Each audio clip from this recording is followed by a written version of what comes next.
Okay, let's continue the program. Liberia has become the 20th African country and the Middle East to join the Orange Group as the telecom company announced plan that it has completed the acquisition of 100% of Celcom Liberia, leading the mobile operators through its subsidiary Orange of Cote d'Ivoire. Less than 3 months after signing the agreement with Celcom Telecommunications Limited for the acquisition of its Liberian subsidiary, Orange has obtained all the official approvals necessary to complete the transaction.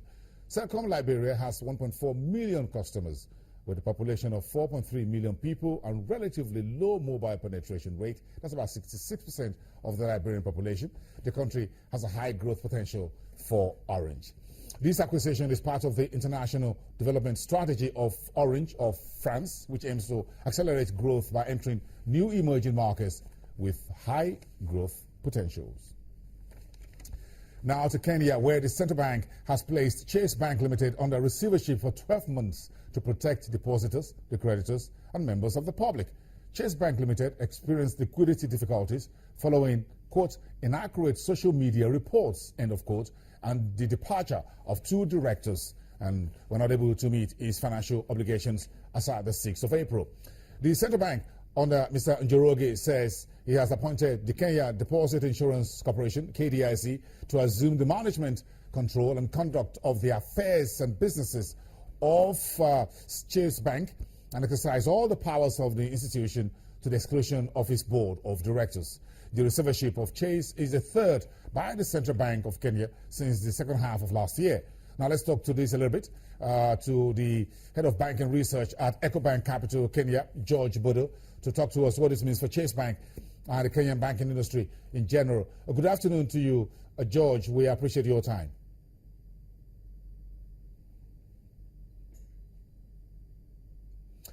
George, good afternoon to you in Nairobi. We appreciate coming through on the program.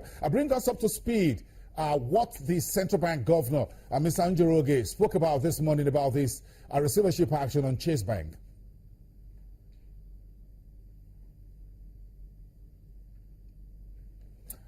The conversation there will continue. We'll go on.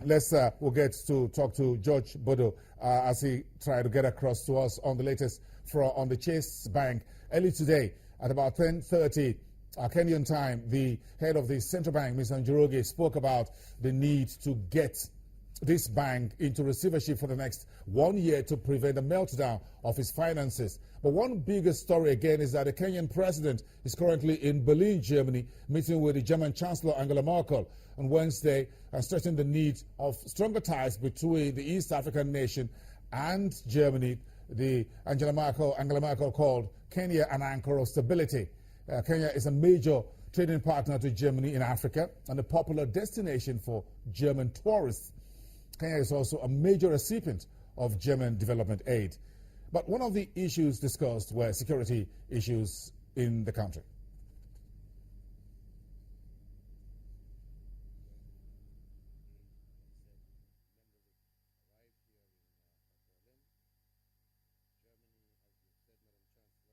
Special place in Und hier ist Kenia so etwas wie ein Ankerland auch für die deutsche Wirtschaft. Es ist ein Büro der deutschen Wirtschaft dort eröffnet worden. Wir haben wieder This has to be complemented by more economic cooperation. And here, in many ways, Kenya is an anchor of stability also for the German business community. A new office has been opened here. We have now direct flights from Europe to Kenya again. Tourism is a very strong link between our countries. We want to build trust in the security structures, and Kenya plays a leading role in the East African community. That has customs union, a common infrastructure project, and thereby lending a contribution towards progress. And it is important for people to see progress. And we talked a lot about combating poverty.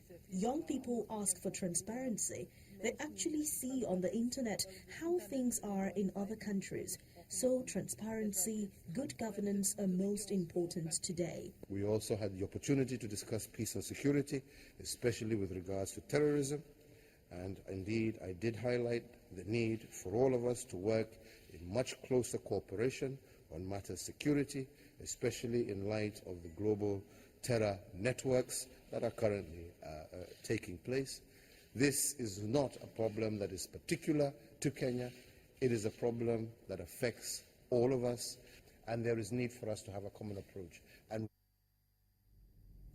okay, let's get a more sense of what's the banking sector in Kenya early today with the announcement from the central bank governor about the takeover or receivership of Kenya's Chase Bank. George Bodo, head of banking research at EcoBank in Nairobi, is on the phone to us. George, good afternoon to you. I guess a bit of that downtime there on telecommunications. Let's talk about a little bit back about Nigeria going through throes of FX and electricity problems now compounded by petrol scarcity running for several weeks. Domestic commodity prices are a little bit mixed as palm oil and cement prices jolt the market, heading north due to demand.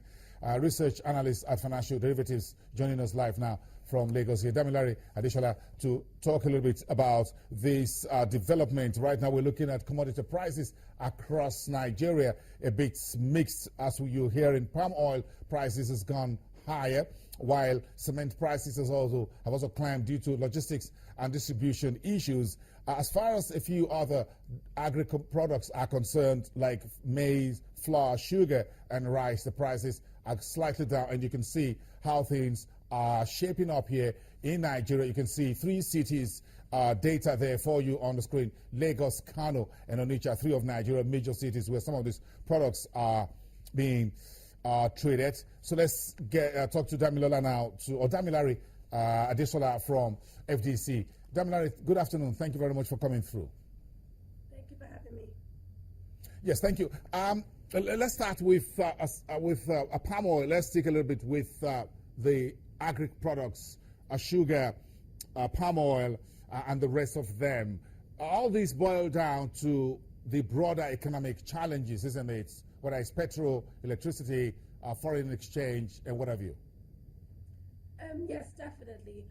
First of all, like palm oil, like you've mentioned, palm oil was one of the 41 items that were banned last year, and so importers are finding it hard to bring these products in and to source for forex to bring these products in. So that's why they have now in turn pushed the prices on to consumers in the form of increased prices, and so we have seen an increase in palm oil in the last couple of weeks. And but for the remaining, like you mentioned, sugar and beans and flour, they have actually come down because they've reached their point of resistance, and all through from the beginning of the year till now, those products were actually increasing.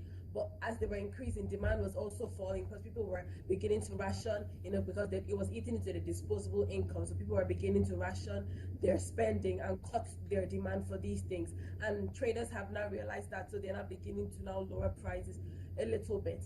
And then also going on to cement as well, as you mentioned, the whole first there's been an increase in logistic costs and distribution costs, and so that has now also been pushed again onto the consumers in the form of higher prices. Damilare, is anything going to change as soon as we have vessels of petrol products coming and this begin to spread across Africa's most populated country, 160 million people, the biggest economy? Do you expect, from an analyst point of view, that prices of those domestic products will taper off a little bit? Perhaps we go back to some nice easing as transportation costs, energy costs begin to moderate all over again? Definitely, it would translate into cheaper costs, because also distribution and transport costs also play a role in all these things, because you see the roadside pepper seller would increase her prices because she thinks, oh, getting the products from where I used to get them from to here has actually increased. Bus prices have almost doubled in some areas, and so, but then it wouldn't be immediate, it would take a while, and so by the time the petrol comes to the port and then is now moved on to the different petrol stations before the queues begin to die down, it would take a couple of days, if not a week, so until we see that actually move back to pre-2014 days, because I can't even say last year, because last year we were in the same position. So, but then if you look at 2014, it was a lot better. So moving back to those times, it would definitely translate into lower prices. Damilare, this is just coming from your organization, FDC, inflation forecast for the month of March to 12.1%. Talk to us about this. This is just coming through from your desk.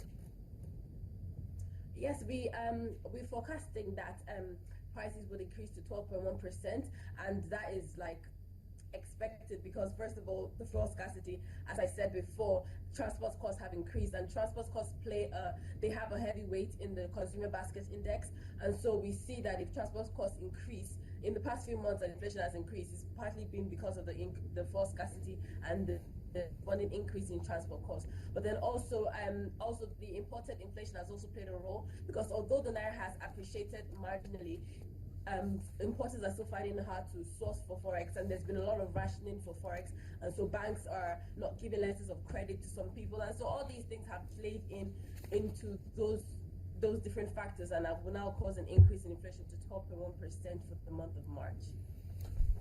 All right, very nice way to put it. Thank you very much. We'll be on the lookout. Inflation data will be on next week. Damilare from Financial Derivatives Company via Skype to us in Lagos.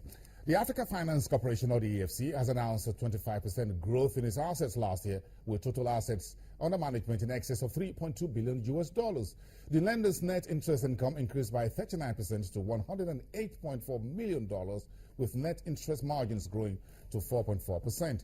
Fees, commissions, and other income, however, declined by 85%, due largely to one-off revenues of $46 million recorded in 2014. The EFC also explained that it has invested $3.2 billion in projects across 22 countries in the continent, from telecoms to power, transports, and logistics.